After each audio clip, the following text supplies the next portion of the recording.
शासकीय चरनोई भूमि की बिक्री और अतिक्रमण का आरोप, जांच की मांग।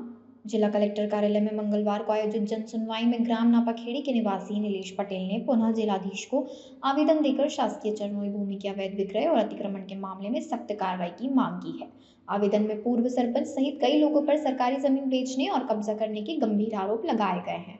शिकायतकर्ता पटेल ने आवेदन में बताया कि ग्राम नापाखेड़ी में स्थित सर्वे नंबर 494-2 राजस्व अभिलेखों में शासकीय चरनोई भूमि के रूप में दर्ज है। आरोप है कि पूर्व सरपंच दिनेश पिता अंबाराम ने अपने कार्यालय के दौरान इस शासकीय भूमि को प्लॉट के रूप में अनोखीलाल पिता अंबाराम को बेच दिया, जिसके बाद उक्त भूमि को आगे किसी अन्य व्यक्ति को भी विक्रय कर दिया गया। वर्तमान में इस जमीन पर अवैधानिक रूप से मकानों का निर्माण किया जा रहा है।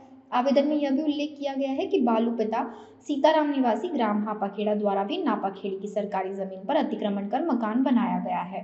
शिकायतकर्ता का आरोप है कि इस संबंध में तहसीलदार और पटवारी से शिकायत करने पर संबंधित जमीन को निजी बताकर गुमराह किया गया, जबकि राजस्व रिकॉर्ड में वह शासकीय भूमि दर्ज है। इसके अलावा श्याम पिता मांगीलाल और मांगीलाल पिता मोतीराम पर भी 3 अलग-अलग स्थानों पर शासकीय भूमि पर कब्जा करने का आरोप लगाया है। आवेदन देते मैं नाम नीलेश पटेल, गांव नापाखेड़ी से रहने वाला हूं और मैं कम से कम पिछले 6 महीने से आवेदन दे रहा हूं। साहब भी आश्वासन देते हैं, मतलब हो जाएगी कार्रवाई, हो जाएगी। अभी तक कोई कार्रवाई नहीं हो पाई। क्या मामला है? ये सरकारी जमीन को बेचने और खरीदने का और कब्जा करने का, और दूसरे गांव का आदमी यहाँ पे नापाखेड़ी में आके मकान बना रहा है और नापाखेड़ी वाले कोई मकान नहीं बनाने दे रहे हैं। यहाँ पे प्रशासन भी और बाकी और जो भी तहसीलदार, जो भी पटवारी, जबकि सरकारी जमीन में मकान बनाया हापाखेड़ा वाले बालू पिता सीताराम ने, और पटवारी द्वारा, तहसीलदार द्वारा बताया गया, निधि राजपूत द्वारा कि वो निजी जमीन है, जबकि वो सरकारी जमीन है। उसके मैं दस्तावेज नकल भी दे चुका हूँ कलेक्टर साहब को। ये नकल मैंने दी है आवेदन के साथ में 2 से 3 बार।